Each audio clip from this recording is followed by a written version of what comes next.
Thì đây, để nặng Ronaldo thì bạn thấy cái dụng cụ cơ bản của chúng ta cũng cần vài cái loại cái đầu nặng cơ bản nè, và đứt sét tự nhiên nha.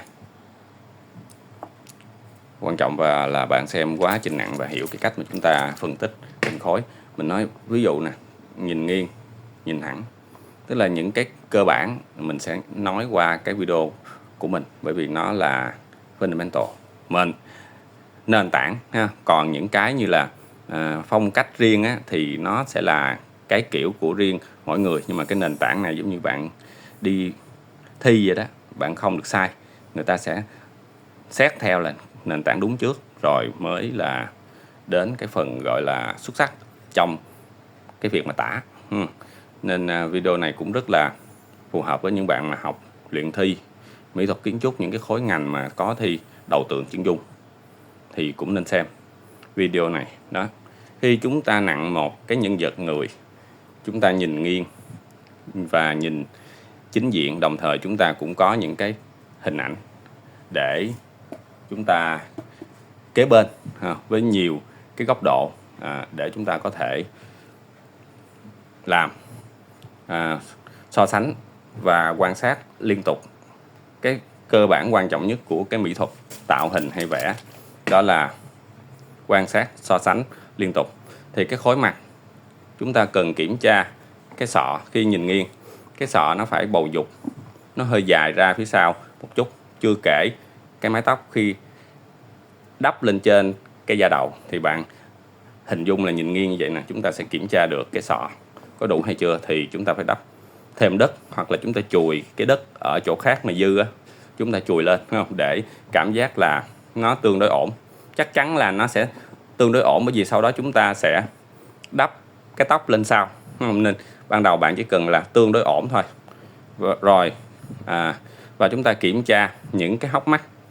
Bạn thấy những video hướng dẫn đầu tiên người ta ấn vào cái hốc mắt, bởi vì chỗ đó vị trí là cái hộp sọ, rồi cái cầu mắt chúng ta mới nhét vô, sau đó mới đến những cái phần mí, phần cơ nó chồng lắp lên, đúng không? Rồi chúng ta sẽ kiểm tra đến cái chỗ này, nó gọi là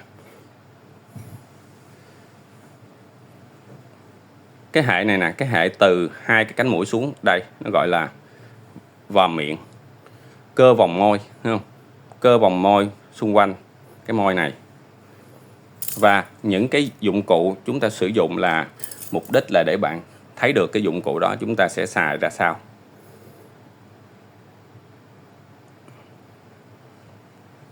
Mình đang là làm thao tác là mình ấn để định vị ra cái vị trí cái miệng, khóe miệng, thấy không? Cái vị trí cằm, môi dưới và cằm. Thì cái đất ở đây bạn chùi xuống cái phần cằm làm khối luôn đó, miết cái bàn tay chúng ta thật ra là công cụ quan trọng nhất, rồi mới đến những cái công cụ phụ trợ khác, thấy không? Đây, thao tác chúng ta ấn nhẹ và hơi xoay dụng cụ xíu, tại vì cái đuôi nhân trung tiếp giáp với môi trên là nó sẽ phình ra nhấn và xoay một chút. Và bạn xài dụng cụ để bạn mang theo cái hình cái môi. Ví dụ cái hình môi Ronaldo nè, hơi nè, ấn vô và bạn dĩnh lên xíu vậy nè, đó, đúng không? Ấn vô hơi xíu vậy, đó là chúng ta sẽ mang theo được cái hình cái môi đó.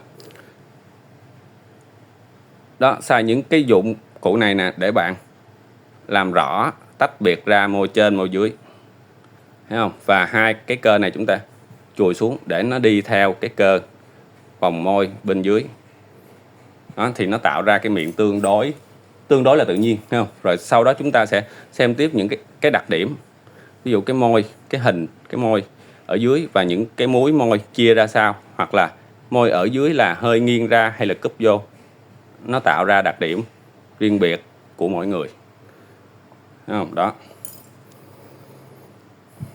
cái cằm, người phương Tây, người Âu thì cái cằm nhô, cái cằm, cái xương lớn nhô ra nè, bạn có thể đắp thêm một miếng và nhìn nghiêng kiểm tra nè.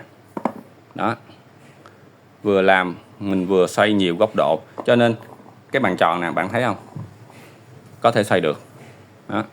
Vừa làm vừa nhìn nghiêng, kiểm tra nhiều cái góc độ. Và cái xương cổ của Ronaldo nè, bạn có thể đắp thêm luôn. Nếu mà ban đầu chưa đắp thì bạn hình dung nè, khối cổ từ cầm xuống đây nhô lên xíu, thì chúng ta miết nè, dùng ngón cái miết lên trên cái cầm và miết xuống cái hốc cổ nè.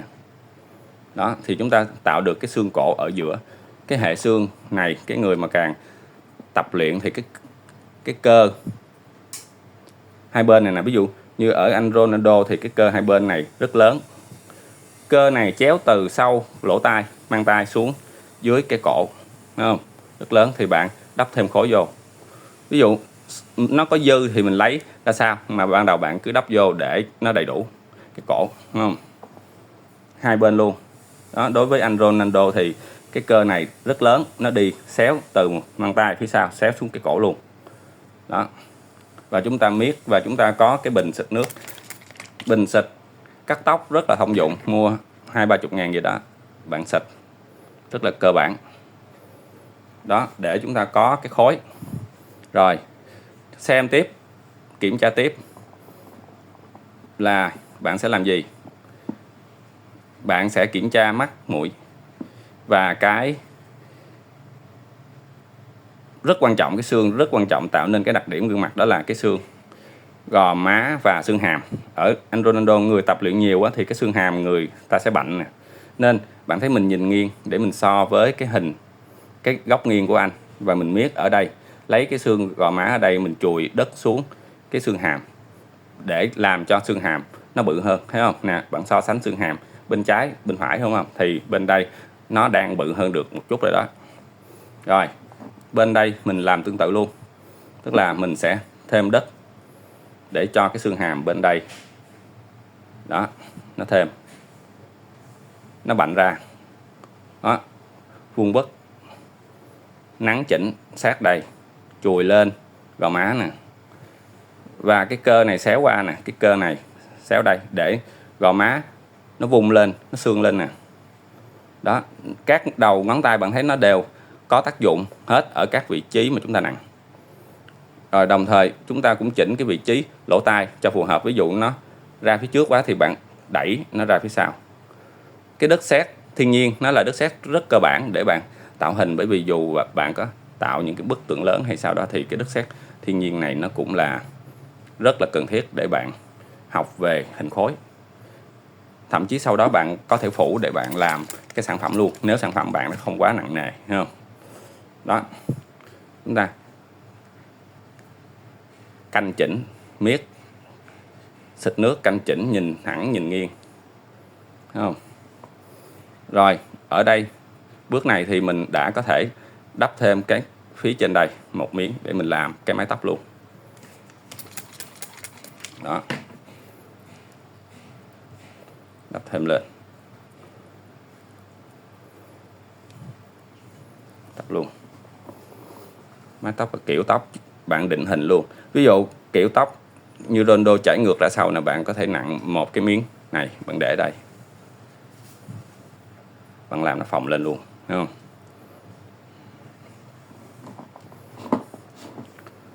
Thêm đất đó, nặng xung quanh làm sao cho nó đầy đủ khối.